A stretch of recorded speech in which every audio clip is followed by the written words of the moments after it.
They say inflation is under control at 3%. They say Trump's tax cuts put more money in your pocket. But here's what I found when I ran the numbers on the real cost of the Madman strategy, and why economists are quietly warning about 2026, April 2nd, 2025, a date that will be studied in economics textbooks for decades. My fellow Americans, this is Liberation Day. Within 48 hours, $5 trillion in stock market value vanished. The S&P 500 collapsed 10%, the worst two-day crash since COVID, and unlike a virus, this one was entirely self-inflicted. Now here's the twist. It's January 2026. The stock market has recovered. Unemployment is still near 4%. Gas is under $3 a gallon. And Trump is calling it the greatest economic success story in American history. I've spent the last decade studying economic crises, from the 2015 commodity collapse to the COVID supply chain meltdown. And today I'm going to show you, using real numbers and real data, what this experiment is actually building toward. Because what we're watching is not an economic policy. It's a sugar high, a rush of debt-fueled stimulus and deregulation that feels incredible right now, but could end in either a historic boom or a historic crash. The sugar coma economy. When you eat pure sugar, you feel unstoppable. Energy, euphoria, confidence. But without real nutrition, protein, fiber, sustainable fuel, the crash is brutal. That's today's economy.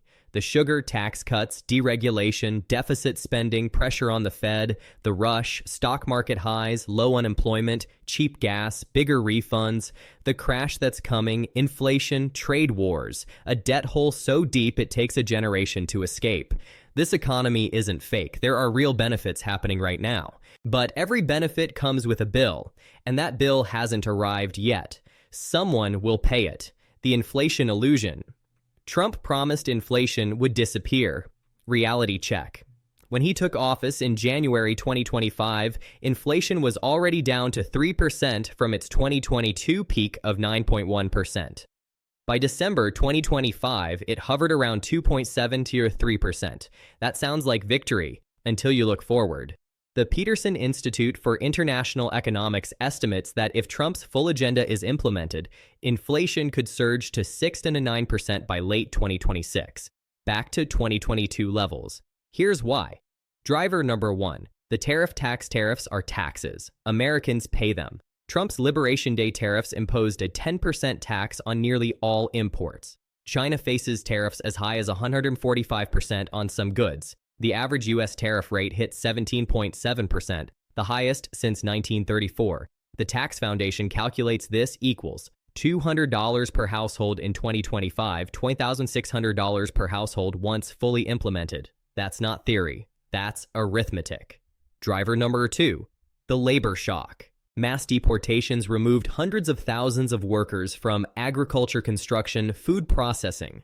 When workers disappear, wages rise. When wages rise, costs rise. When costs rise, prices rise. That's a supply shock. Driver number 3, Fed interference. Trump has publicly attacked the Federal Reserve, demanded rate cuts, threatened firings, and floated installing a pliant chair. Markets know what politicians ignore. The moment a central bank loses independence, inflation expectations explode. Every currency crisis in history started with a leader who thought he could bully prosperity into existence. The One Big Beautiful Bill. On July 4, 2025, Trump signed the One Big Beautiful Bill Act. Yes, that's the real name. The sweet stuff permanent 2017 tax cuts.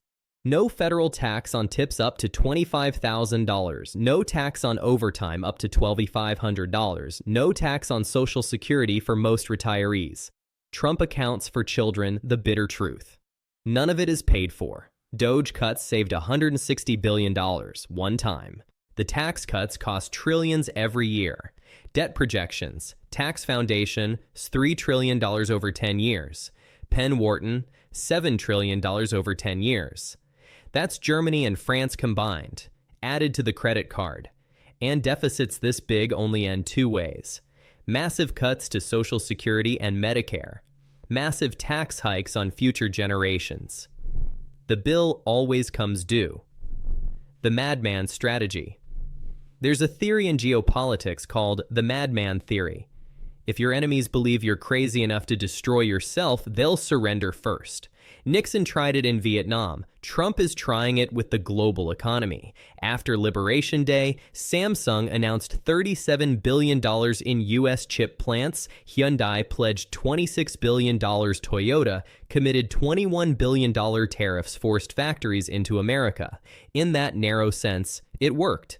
But the Madman strategy only works once. Trump blinked. Markets crashed. He paused tariffs, then reinstated them, then negotiated temporary truces. Now the world knows he will fold under pressure. Once your bluff is called, the leverage is gone. What actually happened after Liberation Day? S&P crashed 10%. NASDAQ entered bear market territory, trillions evaporated, then markets recovered.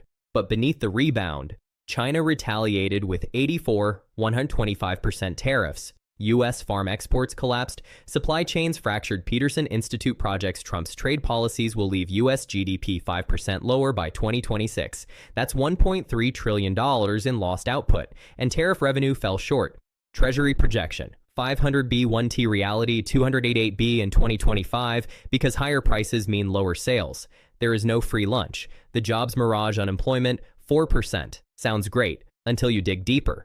Job creation collapsed. 2025, 55,000 per month. 2017, 2019, 180,000 per month. Federal workforce cut by 270,000. Wages rose 4%, about $700 more per worker. But that's driven by labor shortages, which also drive inflation. You can't have cheap labor and scarce labor at the same time. Moody's forecasts 2.6 million fewer jobs by 2027. That's a crisis. Global chaos. Jacker market chaos. Ukraine aid frozen. NATO trust shattered. Iran bombed. China confronted and courted. All at once. Businesses can't plan. CEOs freeze investment. Capital hides. Tariff uncertainty alone has already reduced business spending. What it means for you. The good gas under $3 bigger tax refunds mortgage rates down to 6.2%. Markets recovered. The bad higher prices on imports. Volatile food costs. Cuts to social programs. Rising healthcare costs. Policy whiplash every week. Sugar high or sustainable growth. Right now, the economy looks strong, but it's built on borrowed time and borrowed money. By mid-2026, pre-tariff inventories run out, corporate margins collapse, price increases hit consumers, debt explodes. The sugar rush is real, so is the crash risk. This is the most dangerous economic experiment in American history, a rejection of the post-Waukegan global order. Whether it's genius or madness depends on one question. Does the world blink first? History says it rarely does. Final word. I've spoken with retirees who did everything right. Saved, invested, planned. Now they're watching the rules change in real time. You're not crazy to worry, but don't panic. Diversify. Stay informed. Read the real data, because the bill is coming. The only question is whether we pay it or leave it to our grandchildren. If this analysis helped you understand what's really happening, subscribe for more deep dives. Drop a comment. Is this sustainable growth or a sugar high? And suggest the next topic. See you next time.